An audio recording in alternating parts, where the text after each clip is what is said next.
Olá, meu nome é Diego Nunes e esse é o nosso devocional. Se você é novo por aqui, seja bem-vindo, se inscreva no canal, deixe o seu comentário, o seu joinha, compartilhe essa mensagem e ative o sininho para receber todas as notificações. Estamos vivendo ainda naquela série de devocionais com o tema Por que pessoas não mudam? O subtema de hoje é o Evangelho e os seus resultados. 1 Coríntios, capítulo 3, versículo 6 diz: Eu plantei, Apolo regou, mas o crescimento veio de Deus. De modo que nem o que planta é alguma coisa, nem o que rega, mas Deus que dá o crescimento. Quantas vezes você já ouviu ou já leu esse versículo? Muitos amam usar essa verdade para falar da humildade daqueles que fazem a obra. Usar também para afirmar que não devemos nos preocupar, pois é Deus quem dará o crescimento. Infelizmente, isso tem feito alguns trabalhadores entenderem que sua parte é limitada em Deus. Muitos dizem: fiz a minha parte e entreguei na mão de Deus. Como se o final do processo ele simplesmente não fosse da minha conta. Então, Paulo plantou, Apolo regou, mas veio um crescimento. E esse crescimento veio de Deus. E quando o Senhor dá o crescimento, nós vamos mostrar hoje na palavra que há necessidade daquele que plantou e daquele que regou e lá ver o resultado. E diante do resultado, ele precisa tomar algumas atitudes que nós vamos ver aqui e aprender através de Paulo. Olha o que a palavra do Senhor diz aqui no livro de 1 Coríntios, capítulo 3, versículo 6. Eu vou ler novamente. Eu plantei, Apolo regou, mas o crescimento veio de Deus. Aquele que lança a semente, aquele que rega, ele sabe que agora, de fato, naquele momento, o controle está totalmente nas mãos do Senhor.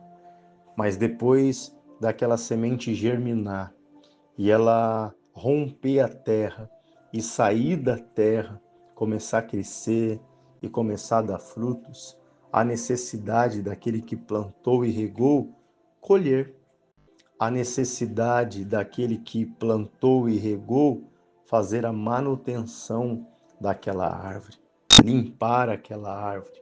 E nós percebemos que na vida do apóstolo Paulo, ele colocou isso como uma ação de extrema importância.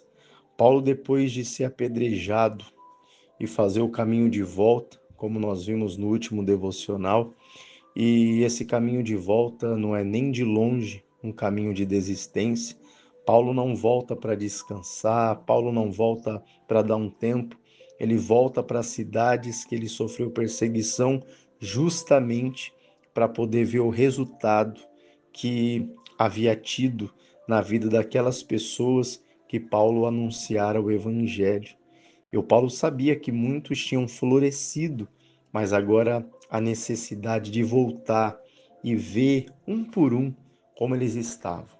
Olha o que eu vou abrir um parênteses aqui, você vai entender. Não existe nível onde uma ovelha não necessite mais de cuidado.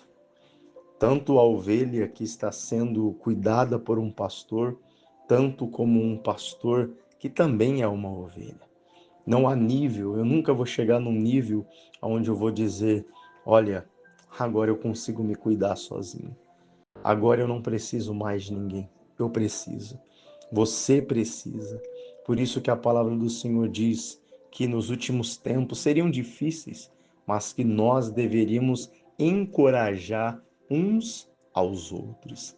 Tem dia que eu estou te dando uma palavra como hoje, mas amanhã eu vou precisar de uma palavra de você. Então, com essa volta de Paulo a esses lugares, o Paulo expõe para o Barnabé o desejo de fazer uma segunda viagem missionária.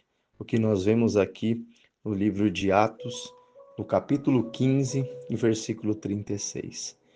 E alguns dias depois, disse Paulo a Barnabé: tornemos a visitar os nossos irmãos por todas as cidades em que já anunciamos a palavra do Senhor, para ver como estão. Então, aquilo que o Paulo tinha feito ali naquelas cidades que ele havia voltado, ele queria fazer em outros lugares também. Paulo realmente queria saber como cada pessoa que um dia ele anunciou o evangelho estava. Ele queria saber como estavam essas pessoas. O Barnabé até concordou com essa proposta de Paulo, mas o Barnabé disse: Paulo, eu acho que nós deveríamos dar uma segunda chance para João Marcos. Eu sei que ele nos abandonou na primeira viagem, mas eu acredito que ele deveria ir com a gente. Dá uma chance para ele. E o Paulo foi irredutível. O Paulo disse não e aquele não se tornaria um sim. E Barnabé não quis abrir mão do seu primo João Marcos. E aqui nós vemos o fim de uma jornada de uma dupla que era de bastante sucesso na presença do Senhor. Paulo e Barnabé se separam. Muitos podem dizer, essa ação de Paulo e Barnabé, ela acaba estragando a obra do Senhor. Mas deixa eu te falar uma coisa. A obra do Senhor, ela nunca saiu do controle do Senhor. Tudo, mesmo diante daquilo que é bom, diante daquilo que é ruim, o Senhor nunca perde o controle de sua obra. João e Barnabé vão para Chipre e Paulo vai para a Síria e também para a Cilícia. Mas Paulo ele não vai sozinho para essa segunda viagem. O Paulo ele leva consigo Silas. Silas ele tinha vindo de Jerusalém, trazendo as cartas do concílio, e ao invés de Silas voltar para Jerusalém, ele permaneceu ali em Antioquia e agora ele vai acompanhar o Paulo. E como companheiro de Paulo, Silas também viu entrar no time de fé, aquele que conquistou o amor no coração de Paulo, aquele que nós conhecemos pelo nome de Timóteo. E com sua nova equipe, Paulo pode retornar e presenciar os resultados. Deixa eu te pedir algo agora. Faça uma análise, procure os resultados, ligue ou converse com alguém que um dia você falou de Cristo e veja se há nessa pessoa os resultados. O evangelho verdadeiro, ele é eficaz. Nós não podemos aceitar apresentar para alguém o evangelho sem que nós também sintamos esse desejo de ver o resultado. Eu estou falando de Jesus para você e eu quero ver a tua vida mudar. Eu quero ver a tua vida ser transformada. Eu quero ver você crescer na fé e no conhecimento. Eu quero ver você vencendo as tentações. Eu quero ver você crescendo na graça do Senhor Jesus. Eu quero ver os resultados desse devocional na vida de cada pessoa que tem me ouvido. Que Deus te abençoe. Se você se sentir à vontade, coloque aqui nos comentários o que o Senhor tem feito em sua vida através dessa ministração. Eu tenho certeza que em algum momento, em alguma palavra, o Senhor falou e o Senhor fez algo em sua vida. Eu ficaria muito feliz em saber. Deus abençoe, fique com Deus e até o próximo devocional.